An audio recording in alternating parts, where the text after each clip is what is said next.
All right, welcome back to the Founder-Led Marketing Show. In today's episode, we talk with Patrick Trümpi, who is the Chief Sales Officer at Unique, which is a 66 people enterprise SaaS company selling into banks in Switzerland. And we talk about LinkedIn and how he's using LinkedIn, why he's posting daily on LinkedIn, how he's incorporated it into his daily routine, how go-to-market has changed in the last 10 years, the difference, how cold emails are working today, cold calls are working today. I think there's some good nuggets in here. So hope you enjoy. If you have any feedback for me, just hit me up on LinkedIn. And now, Patrick Trümpi. We have Patrick Trümpi here, who is the Chief Sales Officer at Unique, B2B SaaS company. How many people are you guys now? 50, something around that? Yes. Awesome. So you have a 10-year plus, actually more than that, it looks like on LinkedIn right now, 66. You have a 10-year plus career in sales, moving up from AE to VP sales to now Chief Sales Officer. Seems like generally joined at an early stage, not pre-revenue, but below 500K in ARR, and then being part of that growth journey to 10 million plus. So yeah, say maybe 2 words about yourself and then 2 words about Unique and kind of who you sell to, what problem you solve, just so people have a little bit of context here. If it's okay, I use more than 2 words, Finn. Otherwise, I'm already out. So pre-revenue, actually, Unique is pre-revenue. I joined at 0 ARR 2 months after starting, and got the first client the month after I started, a 20K client before we even had a product. So that's nice. But yeah, that's certainly some contacts and stuff. Not a hard sale that most of the people should have to do out there. Pick up the phone, call random people, and try to sell something. That was usually the start. But yeah, that was what I've done in the last 10 years, starting usually at quite early. First company when there were 20 people, from 1 million to 10 million. Second, from 100K to 2 million. And the third now, it's joined at 0. We are close to 3 million ARR within 2 years and 5 months.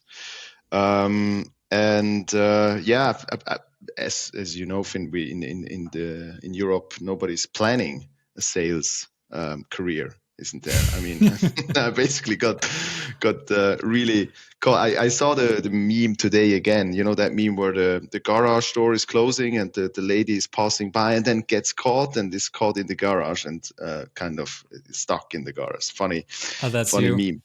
That's me, yeah, because when I started university, I had to earn money because my parents weren't able to afford me studying somewhere a bit far outside. I mean, Switzerland is still small, but I studied 4 hours away from home, needed an apartment. My parents weren't able to pay that because I have 3 sisters, and we were in the lower brackets of the earnings, even for Switzerland. I mean, and so they said you have to work. So I started to work. I worked in a call center for 3 months. It was quite easy. I just had to upsell existing contracts, and I wanted to do something else. So I sent my application to that financial advisory company, Schweizer Vermögensberatung. It's the Deutsche Vermögensberatung.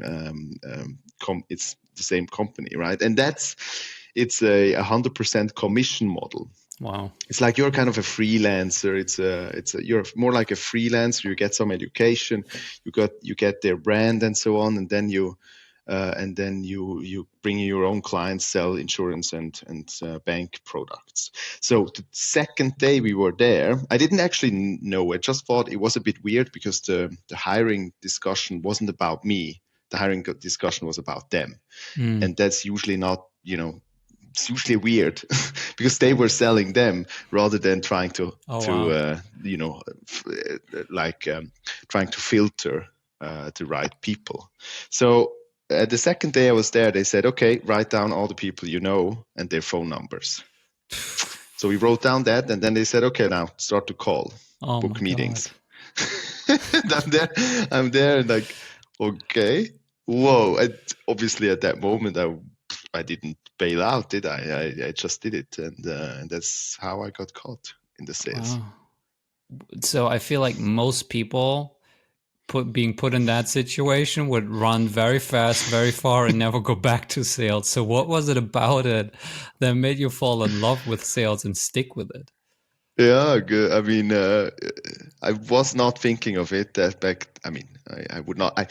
My personality doesn't allow to just leave and go. If I start something, and that was already started, it was already too deep, even after two things. So, but I think what it was is. So I also fell in love with reading, as you know. We sometimes read the same books. I'm not more. I liked your post about fiction reading. I'm not that much of a fiction reader, unfortunately. But I see your point. I read Atlas Shrugged, Ayn Rand, controversial yeah. one. Yeah, I know. I saw you posted about it, and so I fell in love with reading as well. Luckily, because that's the best thing that ever happened in my life, definitely. And so I started to read psychology books, and I realized everything that I learned for and with in sales profession, I can use everywhere. I mean, like a little bit of self-awareness, more listening than talking, uh, being interested, and all that stuff. I found it so awesome that it was so relatable or transferable skill set to the personal life, and I think that's really what kept me so Right. far, because that's I like it. I'm very much into this personal growth thing. I know it's a bit of a thing that we have these days. A lot of people, growth. I also see the downside a little bit, that it's not always good to just think of we need to grow and become better at any time. I sometimes think it's quite good to think about it. Okay, I'm happy with what I'm at, with who I am. I had issues with that, like that I didn't like where I am today. I always thought you have to become better, but Interesting. Yeah. that's it. Yeah, that's So makes sense. Very conducive to personal growth.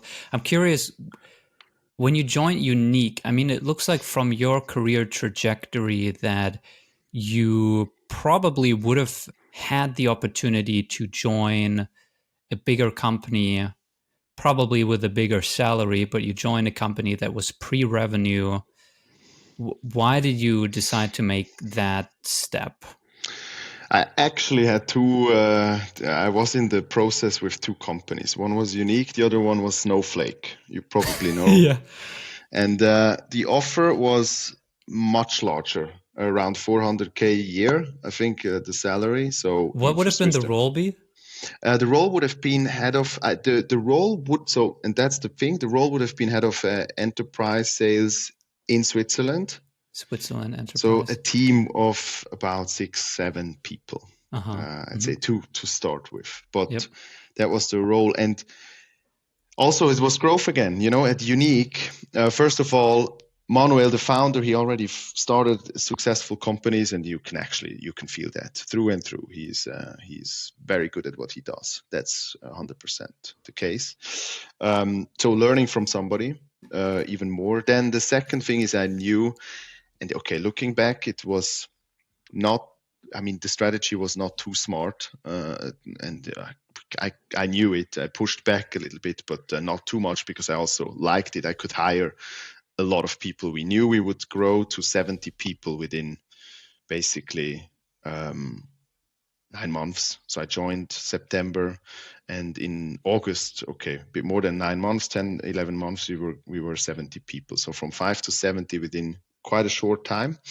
And I like the thought of that, kind of using this, what I've built before, hiring processes, all the stuff, all the onboarding playbook and so on. I really liked to be able to put that into place from scratch. Right. And that was interesting. That was interesting for me. I think I'm not a corporate guy, that's for sure. Snowflake would have been Yep. too corporate, and I'm too much of a rebel for that. I don't like people telling me too much what I have to do. Yeah. I can do it I know with Manuel, he let me do whatever I want. He's quite, you do your stuff. I Right. trust you. You just do it. But I can still take a lot from it. Did equity play a role too? Because I can assume that, with Snowflake you have a higher salary, but your upside is also more capped rather than unique. If you really, you might be part of a rocket ship, and then if you get some equity, it might be a bigger Yeah. upside in the end, in the long term. Yeah, I mean, it's always hard to say. Obviously, equity it plays a role. I mean, by the way, we're not paying bad salaries at Unique. I mean, for a startup so early on, the salaries are very Just good, not as I much as think. Snowflake.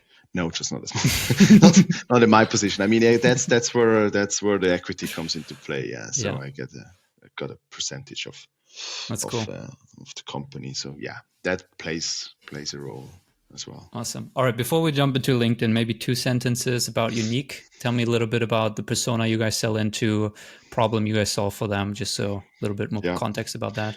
So the most interesting problem that we found, we were selling to banks, and we realized that bankers, they talk to their clients, right? Most of the time physically, they meet physically at the client side or at the bank itself, and they talk about a lot of things. And after every discussion they had with their clients, they actually need to document that. It's not like in tech sales where you can document something in the CRM, and it's your fault if you don't, and your head of sales will probably push you a little bit to do it, but in the banking sector, it's quite mandatory and structured in a structured way. And it takes usually 20 to 25 minutes after every client interaction.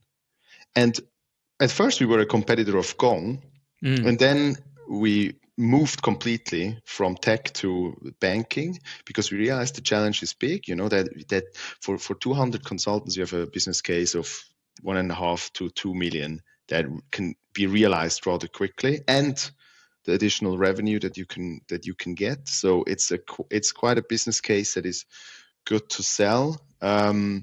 So yeah, we basically, you take your phone, you record the conversation. We use GPT obviously to, first we transcribe it in Switzerland. We have an advantage with Swiss German, especially. We transcribe the stuff and then we put the summary into the CRM based on the requirements of the clients. That's how we started, basically. Interesting.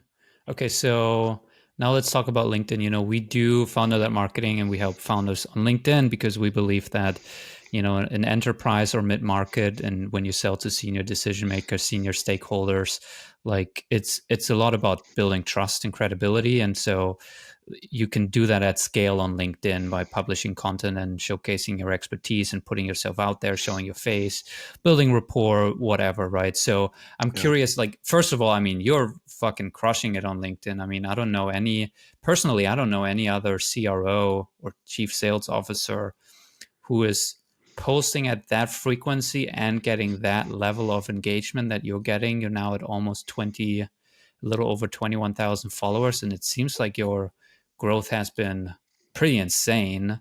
So maybe first just talk about why you're posting on LinkedIn. What's your personal motivation? So 2.5 years ago, I started 2.5 years ago, and the motivation back then was quite easy. Everything came together when I started at Unique. Slightly before I started at Unique, I knew I'm going to hire a lot of people. So that's the way you attract your known to salespeople. They like to go to leaders who know their stuff. I guess that's me. I think that's some other good ones out there as well. So attracting people.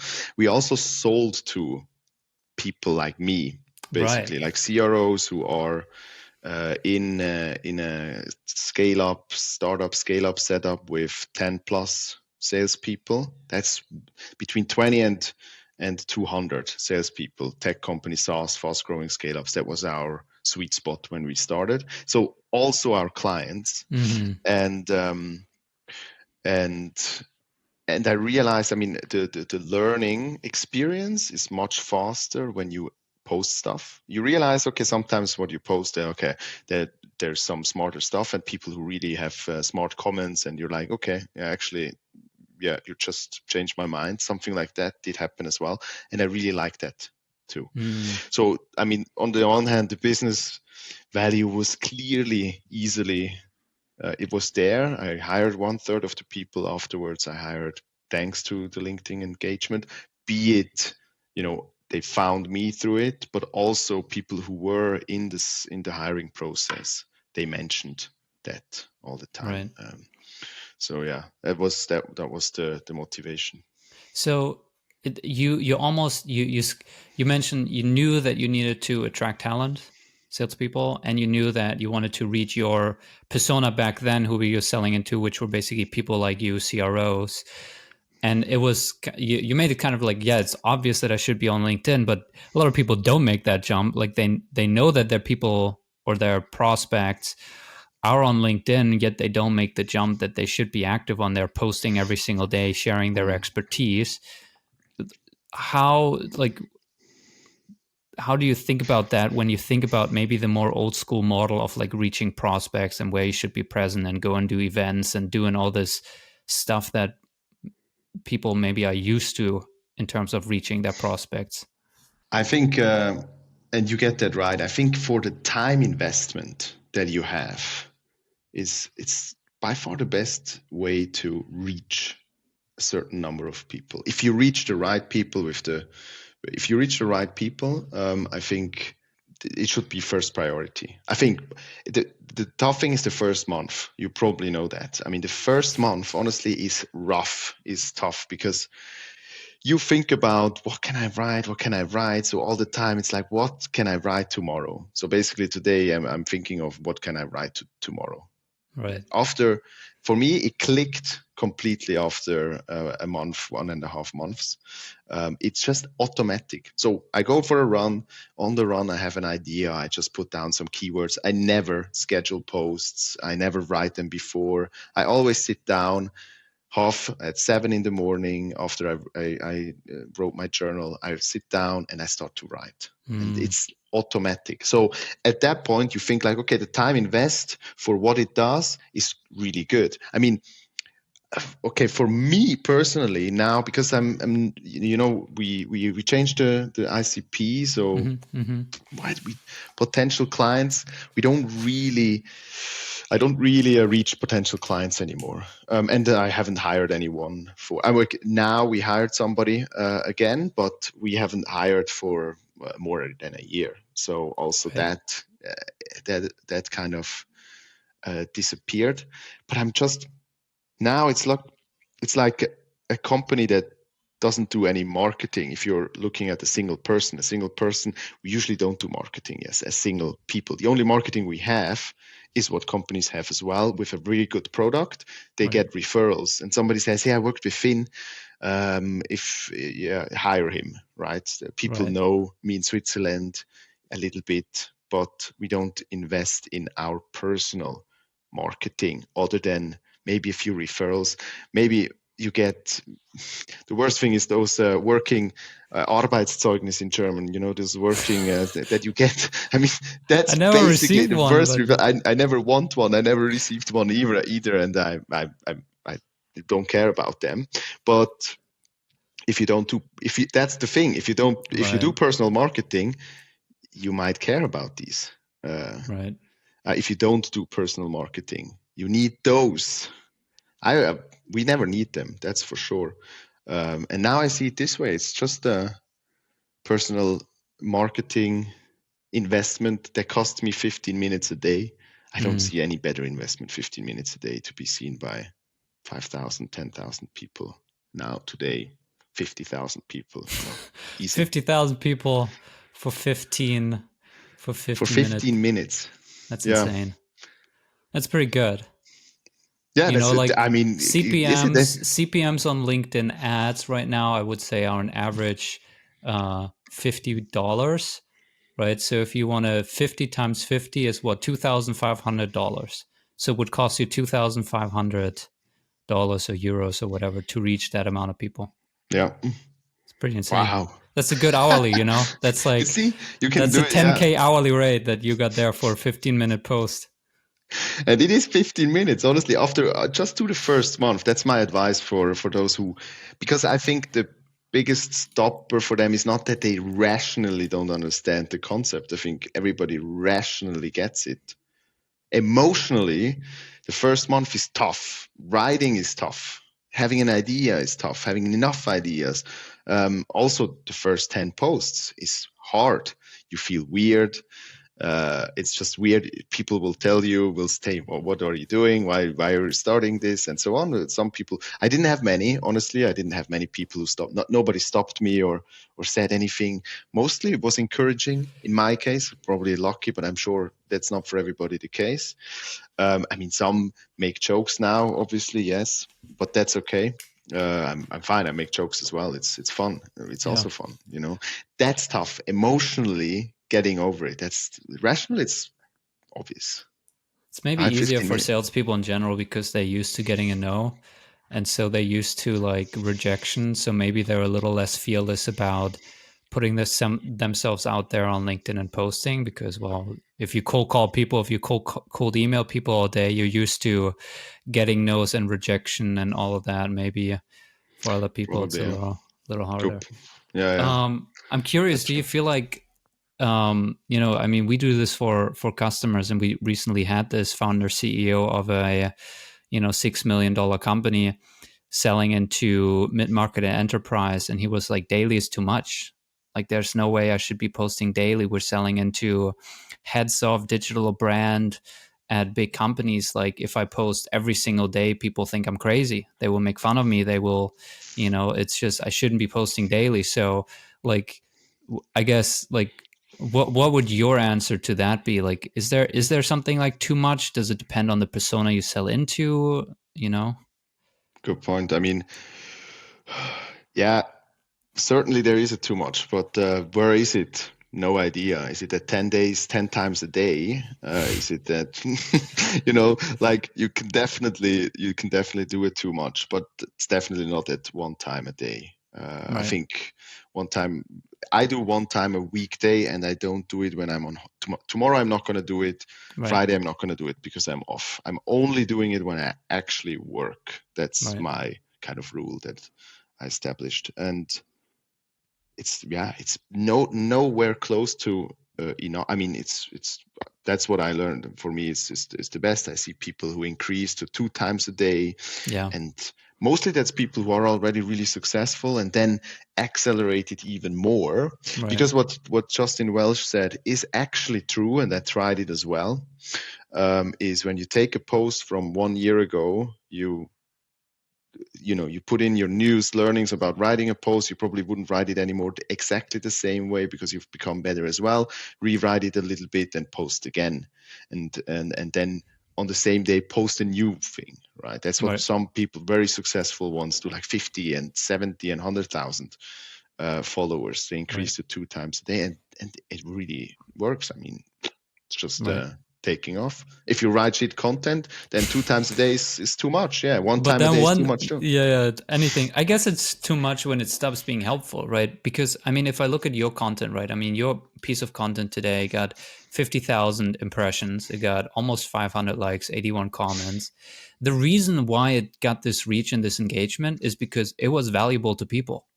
Yeah, And so I feel like if you can just produce 2 valuable pieces of content per day, why would you not do that? And why would other people not want you to do that? Because it's helping them, right? exactly. Yeah. So, So yeah, as long, so the rule is, so we just found the rule, I guess. As long as you have valuable content and these there's not pieces, too I much. think there are Yeah. people who put out 2 pieces of valuable content a day, so it's possible. Jason Lemkin is like banging out like 4 pieces a day or something like that. Really? Insane. Yeah.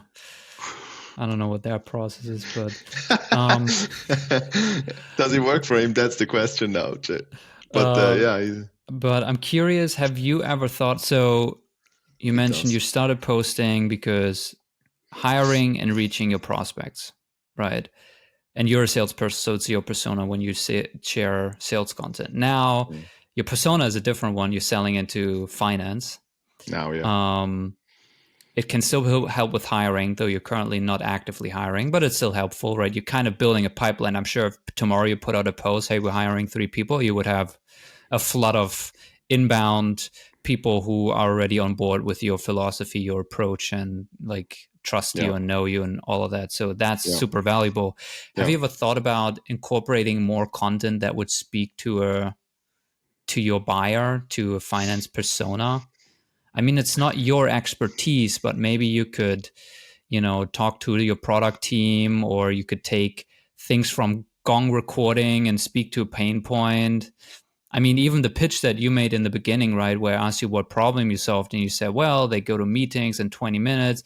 That could have been a post, right? Have you ever thought about like incorporating that type of content? Yes, but I mean, not, I didn't sit down and thought about it for 2 hours. For me, it was more like I'd have to change too much to accommodate to that. First thing, I'd have to change language because we are selling mostly in Germany and Switzerland, and the salespeople that I sell to, the users of the system, many don't speak English Right. or English. They don't speak English, so I would need to change the language. I could probably post stuff. I mean, I do also know that, for instance, that our biggest insurance client, one of the sales guys there, he is reading my post and he says valuable. He understands English and he says some stuff is valuable as well. I know that too, right? I sold insurance and investment products for 4 years as well when I was at university. So I learned my basic skills there, and it wasn't that much different. So I think salespeople could benefit from that. I know that Microsoft guys, for instance, they said, "Hey, you guys you're doing cool stuff. Everybody wants to, he really likes you here in Switzerland and is pushing you." Microsoft is a partner of ours. We're selling technology to financial institutions as well. They help us. We make sure that they get money when we got a new client and so on, because we run everything on Azure and on their environment. So, and I know that it helped there with the brand, but for me it was too much change. I mean, I got into a system now, and I don't want to change the system. I fear changing the system will also completely change. I start from scratch again. Makes total sense. And these people aren't also the most active on LinkedIn. Right. Like insurance salespeople, bankers, and so on. If I look on LinkedIn, it's still the people that do the same thing as I do. Right. So. And I mean, DACH is also like, I saw a graph the other day, and I think 2 years ago or something like that, Xing was still the biggest one. And I think now LinkedIn has caught up and it's really quickly grabbing market share. I mean, in the US at this point, it is mostly where we sell into and where our customers are. Even technical roles are now pretty active on LinkedIn. Like 3 years ago, if you tried to reach a head of IT on LinkedIn, like no fucking way. Ah, wow. Now you can, like these people are active. Like they had a LinkedIn profile, but they wouldn't check, like open LinkedIn. Now they do. Not all of them, but a bigger percentage of them. So I feel like 2 or 3 years into it in like DACH area, Germany, Switzerland, you'll probably have a different level of penetration of LinkedIn, that it will be easier to reach even these like kind of more traditional technical, roles on LinkedIn. I agree. Interesting. Do you feel like it would help with your persona at all if someone at your company would be out there on LinkedIn, or is it just purely like, let's pick up the phone, let's email them, and that's still the best way to reach, bankers in Switzerland? Yeah, good question. If somebody individual would do it, I mean, we obviously post very, very regularly. Have a content team for video and basically almost exclusively LinkedIn posts and blog posts that we also. But it's the post on company LinkedIn. page, right? But it's the company, yeah. Yeah, So no, but I mean like your CEO or someone else on the team, like doing what you do, but for finance content. Yeah, definitely. I mean, we have one person, our chief data officer, she is posting a lot related to compliance and banking. That is important for us as well. So she's kind of building the trust around our compliance internally, because we work, and that was the biggest struggle when we changed. We work with client data, bank data, client, not just bank employee data, but client data from Swiss banks. I mean, you know how Swiss bank would be with their clients' data. It's not US is out, so that's also why we don't have any competitors, because there you can only do it as a Swiss company. Forget it. Anything else is impossible. So we need trust there, and she's doing that definitely. Manuel is posting not regularly, but sometimes and quite a lot about, he's smart. He's going to a client and they say, "I know you can't mention us, you can't mention our logo. You can't put our logo on your website." But what he does is taking a picture with them and he's posting on LinkedIn. That's kind of still okay, and he's doing that really well. So that's amazing. Kind of that we did a bus tour to Geneva to our biggest client. Now we can name it. It's going to be a big reference story soon. Pictet, one of the biggest private banks. He went there with his bully. And with a full team, we had workshops there with them and so on. And he took pictures and then he posted it. And everybody knows that we are working with them. And he didn't mention, even though he didn't mention, but he photographed the building and it was obvious, right? So that's smart. And I think it's definitely as many people as possible have to post, because as we just said at the beginning, 10 minutes investment, you can even though if you reach 500 people, it's a good investment, right? I think. Right. How has early stage go-to-market changed in the last 10 years that you have been in B2B sales? I wasn't doing sales 10 years ago, but I'm curious now. There's all this talk about, there's LinkedIn, there's social, there's dark social, dark funnel, prospect data is freely available. Like, you don't need to collect someone's email. Like, it's all on Zoom info. You don't need to run an ebook to get someone's email. So like, how has the model of like, let's just hire 2 salespeople to, hit up the phones and cold call 100 people a day, I don't know, how was it 10 years ago and how has it changed it today? So the two most obvious changes for me is 10 years ago, I sent out an email. I still remember back then it was Siegfried Russwurm. He was the chief technology officer of Siemens, like top executive board of Siemens, biggest company in Europe, or back then. I sent him a cold email and I got a meeting with no follow-up, just one message. He sent me back. I visited the Munich Siemens office. I don't think that's really possible these days anymore. I didn't send out many emails back then, and I got replies beyond what can be, what is possible today, and always C-level. Most of the time C-level. In Switzerland, I sold to Nestle, to Novartis, to all the big companies, and all the C-level people, I got an entry somewhere. But back then, picking up the phone is harder because you didn't have the number. So you checked the number you got a general number. Back then, everybody, at least they had general numbers. That was easier to find.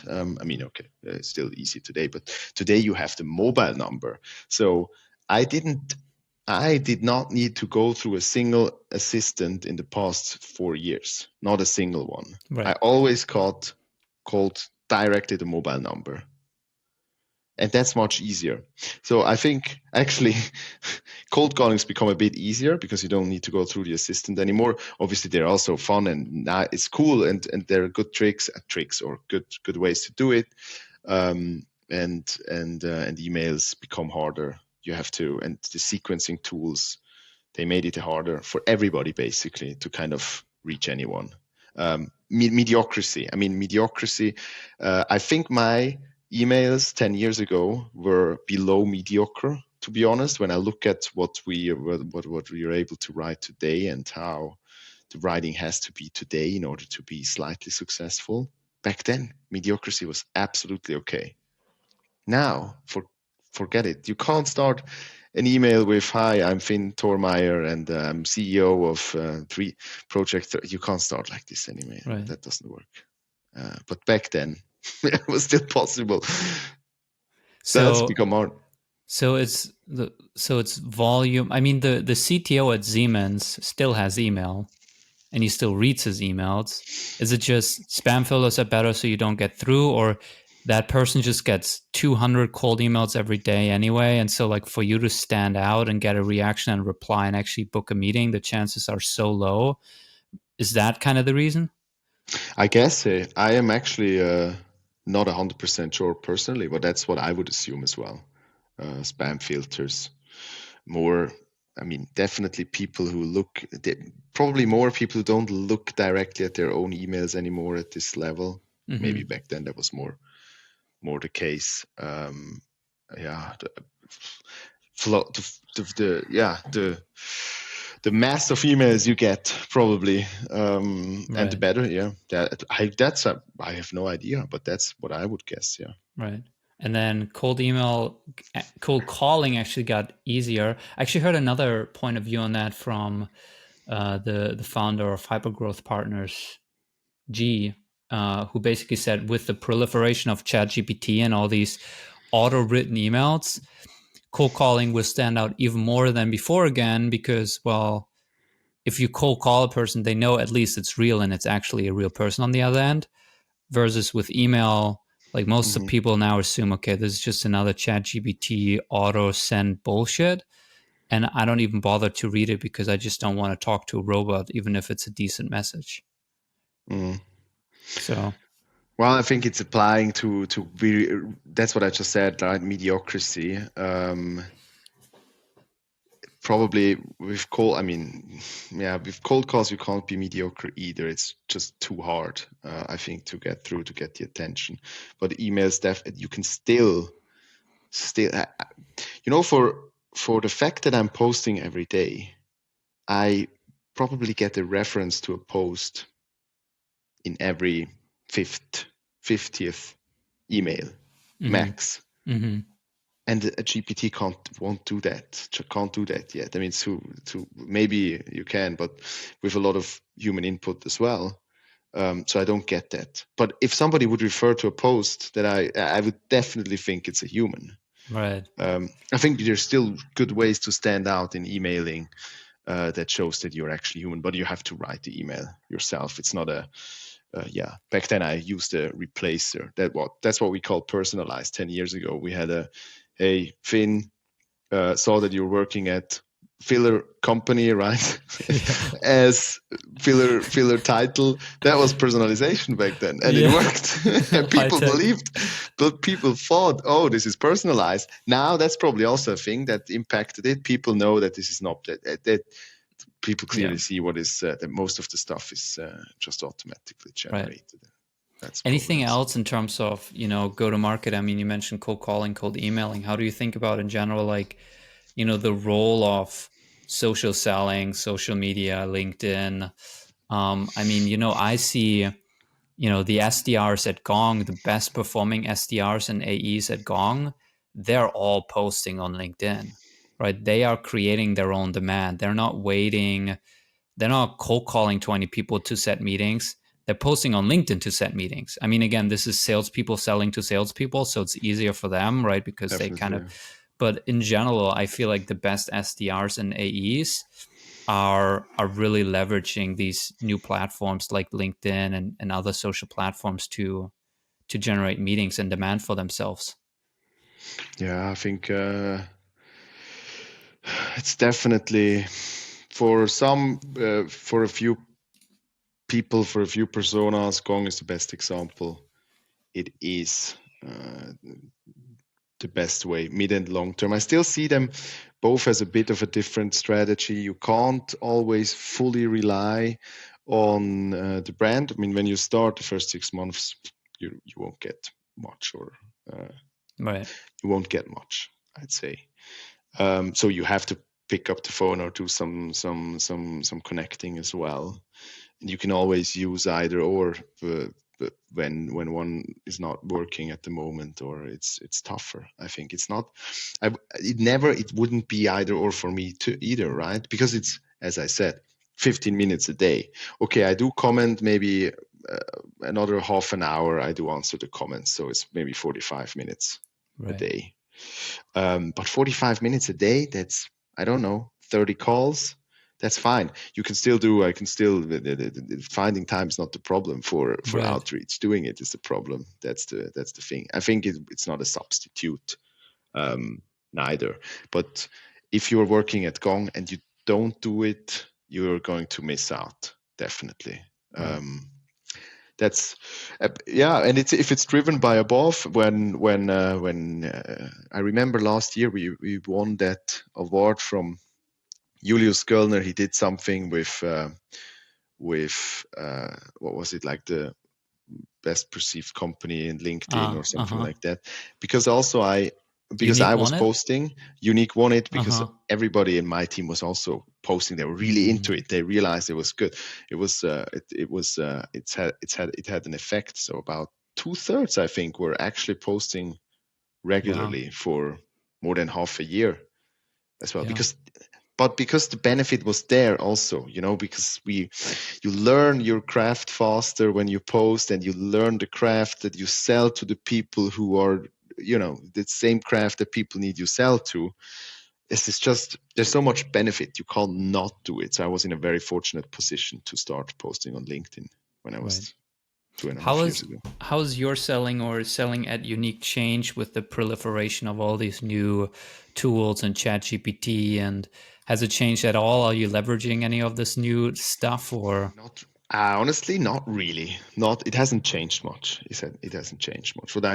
What we do is generation. So luckily we build our own GPT. So another use case that we solve, or we have with our customers, is they do have a lot of directives internally. Banks is filled with directives that says you have to do this in that case, you have to do this in that case, and here's how much holiday you get, and blah blah blah. So we have a handbook for HR, right? For like some HR stuff.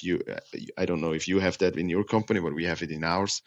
But that's basically it, and some compliance rules, and that's it. But banks, they have like 5,000 of these. So we try, we connect those to our and GPT, and people can basically ask their internal GPT. They can ask their directive, say, I have this situation, what can I do? And then they basically get the information right out of their directive. So you find information in internal documents. Now, what you also can do with this, I actually posted that, maybe that was a year ago or half a year ago. I put the playbook, I have the playbook available also. You can chat against my playbook. So you can chat and say, I want to write a cold email for a head of private banks, and write the email according to the Unique SDR playbook.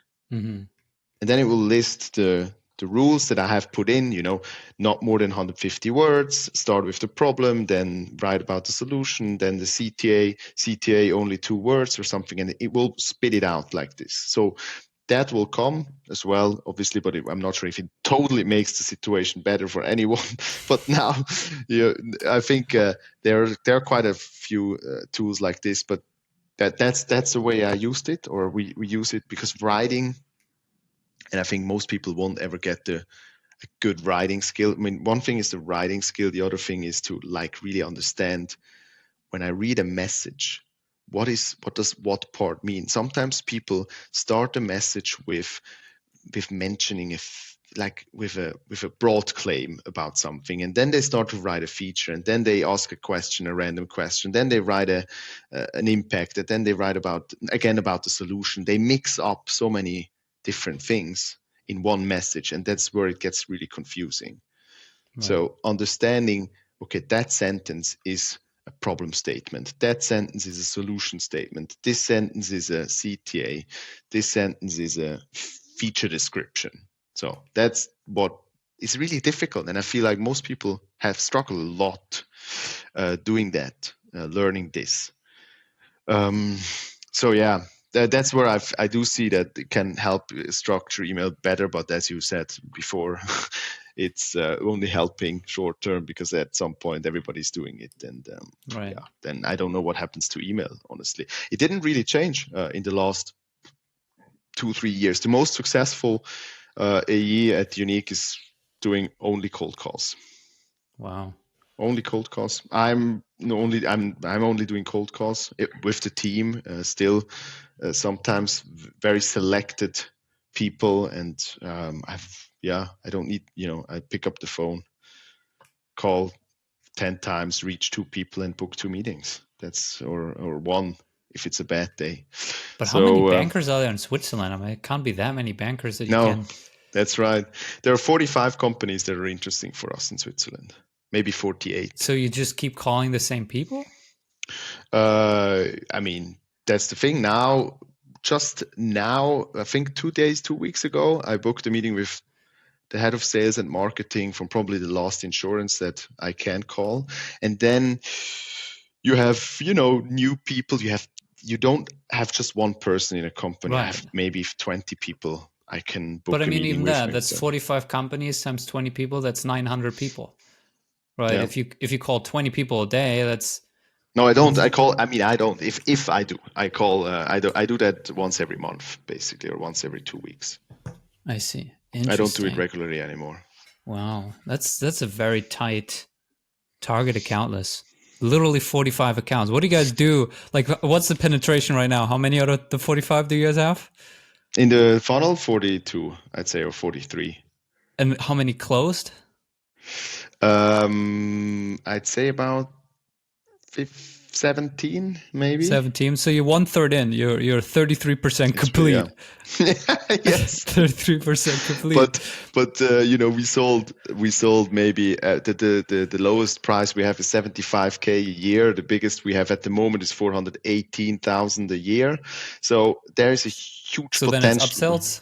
Yeah. Then it's basically we have to make sure that we really succeed the first year, and we just yesterday the second biggest bank signed. The potential is 2.5 million at least with that kind of client the second year. So potential is big, and if we manage to show some value, which I'm not concerned of, then I think it's pretty good.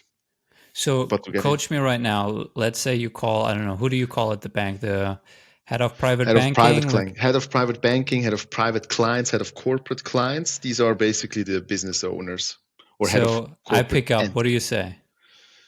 I say, hi, you ring. Hi, who's this? Hey, Finn, it's Patrick from Unique. Hi. Hey, is this a cold call? Finn, yes, it's a cold call. How am I doing? So far, so good. I wanted to start with that anyway, Finn. I wanted to say, hey, look, this is a cold call. You actually don't know me, Finn. If you give me 30 seconds, I tell you exactly why I call you right now. Sure. So, Finn, I'm talking to a lot of head of private and corporate banks in Switzerland, from other cantonal banks as well. And they tell me they have one big challenge, all of them. And they say, look, my consultants, they have a lot of client meetings. And after every single client meeting, they have to document that meeting. That takes between 20 and 25 minutes. Are you in any way, or is this in any way familiar to you? Sounds about right. What are you sounding right? That our consultants have to document, though I'm not fully involved in that process. Okay, and then diving in, right? That's about what I do. So it's literally just like it's like, hey, this is a cold call. Give me a couple seconds to explain why I'm calling you. And then you basically just highlight the problem that you guys are solving, and you're asking whether they have the problem.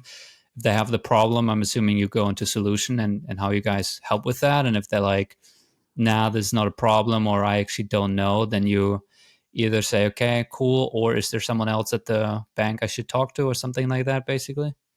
Exactly that. That's exactly right. So it's very straightforward, I guess. So it's very straightforward. And about 70% of people, C-level, they start to talk. I ask a question. do they care? Sorry, do they care that you're the chief sales officer? Would they also chat with you if you're some SDR person? I don't know. I don't tell them who I like. I just say it's Patrick from Unique. I never say I'm the CSO. I do it because otherwise internally, especially at the beginning, people would think, yeah, he's the CSO. Of course he can book a cold call meeting, but I'm not saying it. So and how many people do you feel like have heard of Unique before, or like how important is it that they're like, oh yeah, I heard one of my colleagues at another bank, they said that I mean, you have 33% complete, right? So like they Now more and probably more, have yeah. some colleague who's using you somehow, right? Or I do mean, the most issue is people that just, 10 of these clients we got in the last 5 months, not oh even wow, 4 months probably, because we started only a year ago, exactly a year ago, we made the complete switch to the banking and insurance sector. Only a year ago, we were not known at all in this area. Manuel and I won a few clients a year ago, and so we started. We saw the problem is big, and then we moved into. And at first, we were not known. And now, yes, now it's going. Now it's getting much easier. We can also say today I had a call with AXA. They said, okay, can we talk with some of your clients? And say, yeah, of course. Look, here's a number. Here's a number. Call them. all I right, don't. that's I nice. don't bother. That's nice, right? That's nice. Now that's how it is. The first client is rough. Okay, are you already working with other banks? No. We actually have a second mover strategy. I'm sorry, we can't work with you if you don't work already with other banks. Ciao. Something like that. That happened quite a bit. There are quite a few, and I'm assuming in Germany there are loads of these companies that they Right. wouldn't do it the first So time. then I guess last question, how did you close that first customer on 20K before you even had a product? That was a friend of mine. I sat Okay, together network. with that was network. Yeah, obviously the first clients are usually I mean cold, tough. Right. First client cold. Oh wow, that's if somebody has achieved that, a cold outreach client or through LinkedIn, activity, that's fine as well. So if that early works, that would be next level, Crazy. definitely, without product. Cool. Well, Patrick, we ran up here on the hour. Thank you for your time. This was pretty awesome. For anyone listening, you can find Patrick on LinkedIn. You should definitely follow him, especially if you're in sales, because he puts out pretty amazing content. Patrick Trümpi, but I'll also put the link down in the description. And yeah, thank you for chatting, Patrick. Thanks, Finn. It was a pleasure.